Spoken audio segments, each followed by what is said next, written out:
Hi, hello people, hello words and hello Philippines. It's me again guys, let's talk vlog.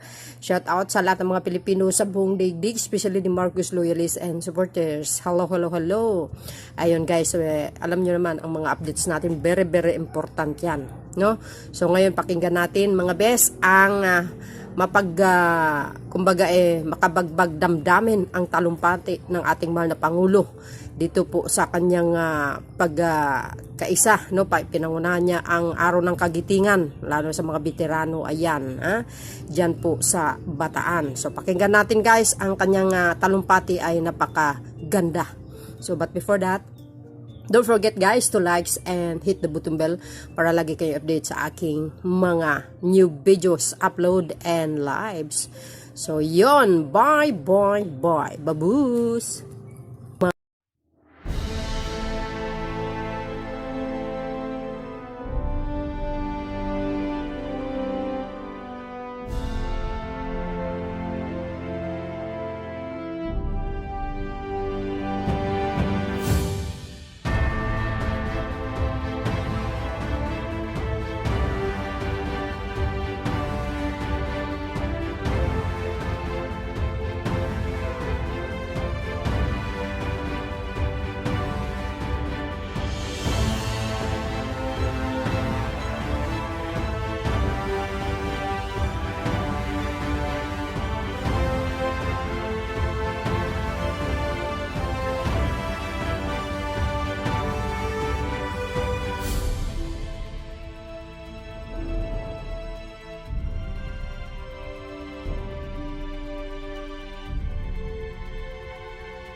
Ladies and gentlemen, the President of the Republic of the Philippines, His Excellency Ferdinand R. Marcos Jr.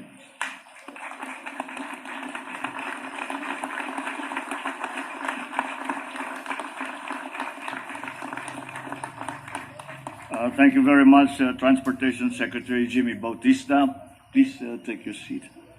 The Dean of the Diplomatic Corps, Archbishop Charles John Brown, the Excellencies of the Diplomatic Corps today led by His Excellency Koshikawa Kazuhiko, the Ambassador of Japan to the Philippines, and the Charge d'Affaires, Heather Variava of the U.S. Embassy here in Manila, Senator Francis Tolentino and other members of Congress who are here today, Bataan 2nd District Representative Albert Garcia, Philippine Veterans Affairs Office Undersecretary Reynaldo Mapago, AFP Chief of Staff General Andy Centino, and all our service commanders, Bataan Governor Jose Enrique Garcia, Bataan Mayor Carlos Pizarro, the National Historical Commission of the Philippines Chairman Dr. Emmanuel Calairo, Most Reverend Bishop Ruperto Santos, most importantly, our valiant veterans who are with us this morning, participants to the 2023 Philippines United States Balikatan exercises, fellow workers in government, other distinguished guests, ladies and gentlemen, good morning. My beloved countrymen, we are here today to commemorate a defining moment in the history of our people. We are here to once again remember the heroism, valor, and sacrifice of the countless heroes who, with every ounce of their being, and often with their passing, have made this hallowed ground. We convene here at the Mount Samat National Shrine, built during my father's time to memorialize the heroic struggles of Filipinos and their allies during the war, particularly during the fall of Bataan some 8 years ago. Teeming with rich historical and military significance, Mount Samat was a key part of the plan to defend the Philippines through the so-called Plan Orange, looked to Corregidor Island and Peninsula as the ideal strategic locations from which to defend Manila. It served as a key observation over the entirety of Bataan and as the bastion of our resistance against the enemy. It is here, on this sacred ground, that on April 3, 1942, Good Friday, the enemy forces launched their final offensive to take Bataan Peninsula. Facing them on these imposing but pockmarked foothills of Mount Samat were the 21st and 41st Divisions of the Philippine Army. Battered by months of fighting, it was here that they made their last stand, facing the combined military might of a battle-hardened, well-equipped, well-supplied force. For 6 days, our soldiers fought bravely with almost superhuman endurance, fighting not only with the power of their arms, but with the faith entrusted to them by their fellow Filipinos. After days of the fiercest fighting yet seen in this theater, our brave soldiers yielded to the superior force of the enemy, with heads bloodied but unbowed, earning the respect of both their comrades and their enemies. Now, we commemorate April 9 of every year as a day of valor. Many dismissed the commemoration of the Bataan siege as ill-advised, simply because it had ended in a most agonizing defeat. But we cannot agree more with our historians, because what we had lost in this incipient battle and had not finished the war had yet to be won. We lost great men and women during that time, ending with the death march. Our most important triumph, though, was that we kept on fighting and that we never lost hope. It has been said that it is inappropriate that we celebrate such loss, For although we lost the battle, the fall of Bataan marked the beginning of the Filipinos' resurgence as a fighting force to defend and to take back the land of their forefathers. Meanwhile, the ferociousness with which Filipinos fought for their country diverted enemy forces from action in other countries around Southeast Asia. Also, the fall of Bataan triggered a series of events spanning 3 years of patience, resilience, and physical and mental toil, during which Filipinos regrouped, fought side by side with their fellow citizens and allies. Citizens from every walk of life quietly and bravely volunteered to join in the defense of our country. It continued with the valiant resistance of our guerrilla forces all over the country, culminating in the Battle of Besang Pass in Cervantes, Ilocos Sur, where the 25,000 Filipino forces, supported by American forces, finally subdued the enemy. In 3 years' time, Luzon would be retaken. The sheer unrelenting spirit of Filipinos working hand in hand with allies overpowered enemy forces' stranglehold over Luzon. Through significant victories at the Balete Pass, Villaverde Trail, and Besang Pass, it ultimately led to the defeat and surrender of the enemy later that year. Our world has turned many times since that war. We live in a different time now. Those who once faced each other in battle now work together for peace. So one might ask, is there still a need for heroes? Do we still have within us Filipinos that character of heroism that has defined us as a people for all our history? We need only look around us to find the answer. We see it in our veterans, some of whom are here with us today. They have passed on to us this shining legacy, this treasure for us to burnish. We see it in the eyes of every child who looks to the future with hope and eager anticipation. The answer lies in every Filipino who toils and sacrifices to feed their families, help their communities, and serve their country. And so, we must celebrate these golden deeds that uphold the spirit of patriotism. Celebrate all the individual acts of valor and of sacrifice. We celebrate the Filipino spirit. We celebrate our countrymen's deep, abiding love of every Filipino, love for our land, love for our people, and love for our freedom. We have been called upon to stay true to that tradition that Filipinos have demonstrated throughout our history.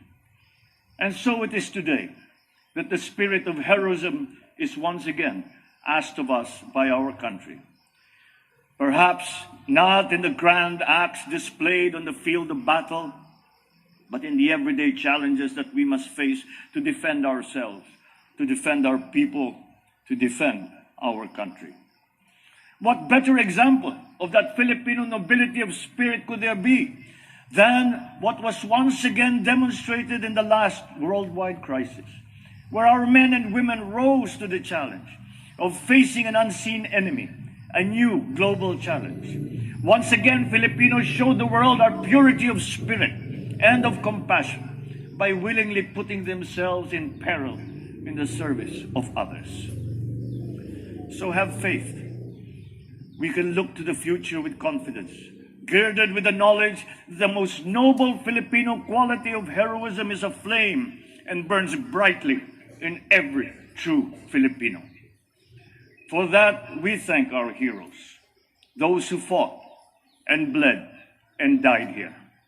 For they have shown us the way, not necessarily an easy way, to make us the best citizens of our republic. So let us tread that path together, united by our faith in God and our love of country. Mabuhay ang bayaning Pilipino, mabuhay ang ating mga veterano, mabuhay ang Pilipinas.